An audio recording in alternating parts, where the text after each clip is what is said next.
Estamos de volta com o professor Demi do NIC-BR, batendo um papo sobre internet. E eu queria saber o que é o Marco Civil da internet? A internet é um fenômeno que afeta todas as áreas da sociedade. Então, ela traz enormes vantagens para todos nós. Você encontra a informação que você quer, você busca o que você quer na rede, você compra, você cria comunidades, você fala com seus amigos. Em suma, é um mundo novo que se abriu aí. É claro que esse mundo novo também traz eventuais riscos. Então, você tem fraudes que são executadas sobre a internet, você tem ataques à honra, você tem eventualmente coisas de infância e adolescência sendo prejudicadas, em suma. O que se viu, então, uns tempos atrás, é que até na boa intenção, às vezes algumas decisões do judiciário e às vezes alguns projetos de lei que tramitam em Brasília, no intuito de defender os internautas, geram ações, né, ou medidas que podem prejudicar a internet como um todo.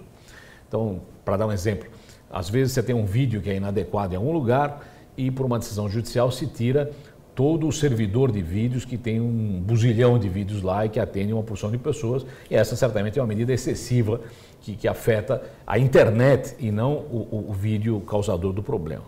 Então, o comitê gestor, há uns 3 anos atrás, decidiu que para se defender a liberdade na internet, se defender os bons conceitos da internet, era importante, em vez de tratar caso a caso, tentar estabelecer princípios gerais.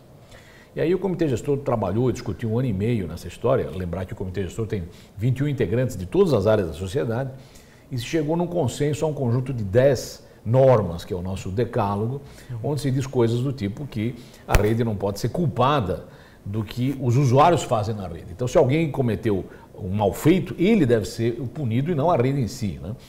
O intermediário não tem culpa do que acontece. Todo mundo sabe que se você receber um trote na telefonia, você não vai considerar que a telefônica é culpada pelo trote que você recebeu. Se eu receber uma carta falsa, eu não vou processar os correios por isso. Então, às vezes, a gente é mais duro com a internet do que é com os meios tradicionais. Então, a função do decálogo do comitê gestor foi gerar uma linha de proteção às boas coisas que a internet trouxe e permitir que a partir daí sim pudesse se tomar medidas eventuais, adicionais, se fosse necessária, para coibir malfeitos. Está se pensando numa legislação a respeito? Porque os princípios seriam como sugestões. Isso, exatamente. Esses princípios que são como sugestões geraram, de novo, como falei, iniciativas no legislativo. E uma delas, que a gente acha muito positivo, é essa do Marco Civil. Quer dizer, ao invés de sairmos tentando criminalizar e penalizar coisas na internet, que em geral já tem ação na justiça normal, quer dizer, você vê todo dia quadrilhas sendo desbaratadas que agiam na rede e tudo mais. Então, antes de você começar a tentar encontrar novos tipos penais na rede que podem eventualmente afetar a liberdade e a abertura da internet, vamos primeiro estabelecer o que é a Carta de Deveres e Direitos do pessoal que usa a rede. E isso se materializou no Marco Civil, que está tramitando atualmente no Congresso.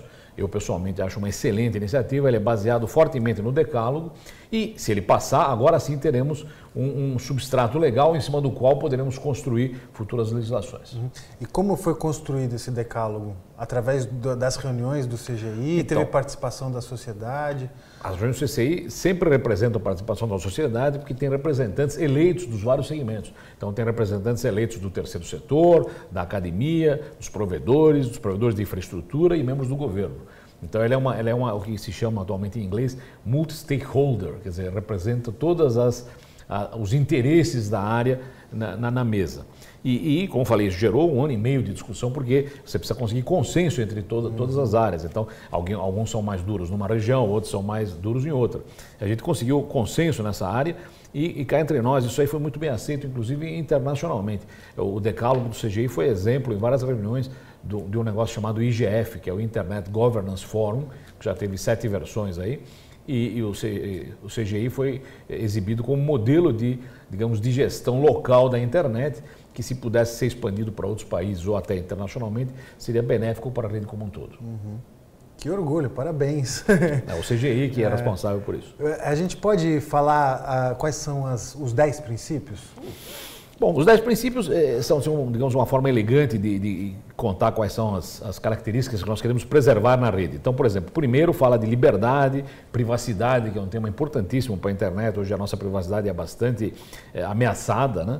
E direitos humanos. O segundo fala sobre governança da internet, que deve ser democrática e colaborativa, quer dizer, não se tomar atitude sobre a rede que venha exclusivamente de um setor.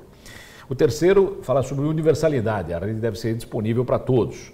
O quarto fala sobre diversidade, quer dizer, todos devem poder expressar sua voz na internet. Inovação é o quinto, que defende que na internet as barreiras de entrada devem ser pequenas. Ou seja, se eu tenho uma ideia, eu jogo lá na rede e a rede vai decidir se aquilo é bom ou mal e se vai progredir ou não. Não deve ser alguém que me autorize a fazer isso. A gente viu isso na internet o tempo todo. A gente acha que a rede tem que ser neutra, ou seja, que a rede não pode ter distorções motivadas por interesses de grupos ou por interesses políticos ou culturais ou religiosos. Eu não posso filtrar conteúdo baseado no conteúdo em si, porque eu não gosto dele ou porque é contrário à minha convicção ideológica. Então, acha que a rede não é culpada do que acontece nela, e se temos que buscar os culpados, que certamente existem, os culpados são aqueles que praticaram os atos na rede e não a rede em si. É o exemplo do trote telefônico, em que o culpado é quem passou o trote e não a companhia telefônica. Que a rede tem que ser segura e sustentável, para isso o NIC gera cartilhas de segurança, estamos na segunda versão da cartilha, uma cartilha muito ampla, que dá boas recomendações para usuários, para administradores de rede, como você deve agir para não ser presa de algum tipo de armadilha ou de algum tipo de fraude. E padronização, a rede deve seguir os padrões que o IETF, que é o órgão que gera padrões na internet, gera. E, finalmente, a parte legal e regulatória, em que a gente chama muita atenção e tem que levar com muita cautela para evitar que surjam legislações ou regulações excessivas sobre a rede que a manietem e que não permitem que ela cresça, não permitam que ela cresça como cresceu até agora. Então, o que a gente gostaria de ver uma regulação na rede é o seguinte: a regulação da rede diz que ela não deve ser regulada na medida do possível. Professor, qual o site do CGI ou do NIC que o nosso telespectador pode acessar para acompanhar o trabalho de vocês? Então, o decálogo está no sítio do CGI, que é www.cgi.br. Como nós cuidamos do BR, a gente dispensa o uso de qualquer coisa entre o BR e o nome. Então, cgi.br é o sítio do CGI, nic.br é o sítio do NIC. De qualquer um deles, você acessa todos os nossos serviços e a coleção de informações que nós temos lá para a coletividade. Que são muitas, né? Eu acho que essa conversa nossa podia se estender por mais de 2 horas, até para discutir item por item. São coisas que não são do conhecimento do grande público. É importante, eu aconselho a quem está nos assistindo a visitar o site do CGI e do NIC e se informar melhor sobre o que está acontecendo com a nossa internet. Professor, muito obrigado pela gentileza. Como eu disse, a gente podia continuar conversando aqui muito mais tempo, mas a gente precisa encerrar o programa. E desejo sucesso para vocês nesse trabalho bonito que vocês vêm realizando. Muito obrigado, eu agradeço o convite e ficamos à disposição de quem quiser informações a respeito. Tem os e-mails de contato lá nesses 2 sítios, estaremos à disposição. Ótimo, o TJ Entrevista fica por aqui, uma boa noite, a gente se vê na segunda-feira.